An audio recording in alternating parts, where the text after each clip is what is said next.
نبی کریم صلی اللہ علیہ وسلم نے ارشاد فرمایا کہ خائب و حاصر ہو گیا، ہلاک ہو گیا، برباد ہو گیا۔ نبی کریم منبر پہ چڑھ رہے ہیں، 3 مرتبہ آمین کہہ رہے ہیں۔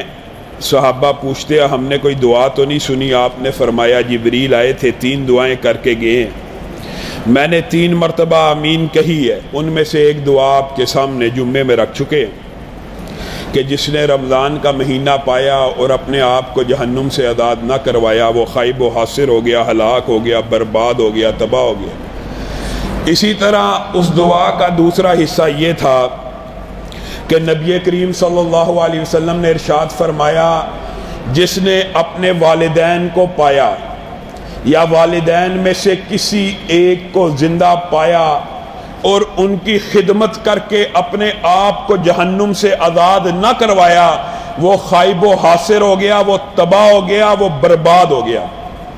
نبی کریم صلی اللہ علیہ وسلم سے پوچھا گیا کہ سب سے اچھا نیکی کا عمل کون سا ہے؟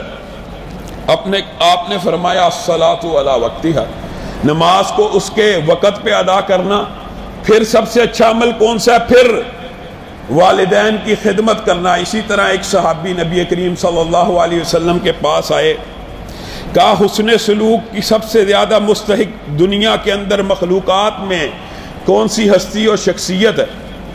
لوگوں یہ جو حدیث ہوتی ہے یہ عموم بیان کرتی ہے، اس کا مطلب یا مفہوم یہ نہیں ہوتا کہ معاذ اللہ جو بات کہی جا رہی ہے اس سے نعوذ باللہ نبی کریم صلی اللہ علیہ وسلم سے بھی اس کا رتبہ افضل ہو۔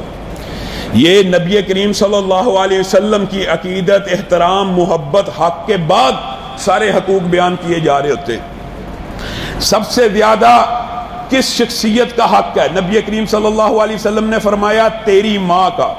کہا پھر کس کا؟ کہا تیری ماں کا۔ کہا پھر کس کا؟ کہا تیری والدہ کا۔ 3 مرتبہ ماں کا حق بیان کرنے کے بعد 4تھی مرتبہ صحابی نے پھر کوشش کی، ہمت جٹائی کہ میں نبی کریم سے پوچھوں پھر اس کے بعد کس کا حق ہے؟ تو نبی کریم صلی اللہ علیہ وسلم نے 4تھی مرتبہ بھی کسی اور کا نام نہیں لیا بلکہ کہا تیرے والد کا۔ والد جنت کے دروازوں میں سے ایک دروازہ ہے، اور والد وہ ہے جس کی دعا نبی کریم صلی اللہ علیہ وسلم نے فرمایا بیٹے کے حق میں قبول ہوتی ہے، یہ دعا رد نہیں ہوتی۔ اور کل قیامت کے دن جن کے اوپر اللہ تعالیٰ نظر رحمت نہیں کرے گا، شفقت نہیں کرے گا، دیکھے گا نہیں، رحم نہیں کرے گا، ان میں سے ایک بد نصیب کون ہوگا؟ جو والدین کا نافرمان ہوگا۔ لوگوں یہ بڑی تلخ بات ہے، یہ بڑی سخت بات ہے۔ والدین کا احترام قرآن پاک میں وَبِالْوَالِدَيْنِ احسانہ کتنی مرتبہ ہے؟ اللہ تعالیٰ نے تو خیر جزیات بھی بیان کر دی ہیں، جزیات، چھوٹی چھوٹی باتیں، ان کے احسانات کا تذکرہ کر کے اللہ تعالیٰ کہتے ہیں ان کو اف بھی نہیں کہنا۔ اور عربی لغت میں اگر اف سے نیچے کوئی لفظ ہوتا، مفسرین، مورخین، محدثین اس بات پہ متفق ہیں، اف سے چھوٹا لفظ عربی لغت میں تکلیف دینے کے اعتبار سے تھا ہی نہیں، تو اللہ رب العزت نے سب سے چھوٹا لفظ اف بولا ہے کہ اپنے والدین کو اف بھی نہیں کہنا۔ کس بات کے اوپر؟ ان کی اطاعت نہیں کرنی اگر وہ کہ شرک کرو، لیکن ان کے ساتھ دنیا میں اچھا معاملہ کرنا ہے۔ مشرک والدین کے ساتھ، مشرک والدین کے ساتھ بعض لوگ یہ سمجھتے ہیں کہ شاید والد کا عقیدہ درست نہیں، میں بدتمیزی کر سکتا ہوں۔ ہرگز نہیں، والد کا عقیدہ غلط ہے، والد ایسا ہے تو میں اس کے ساتھ بدتمیزی کروں، ہرگز نہیں۔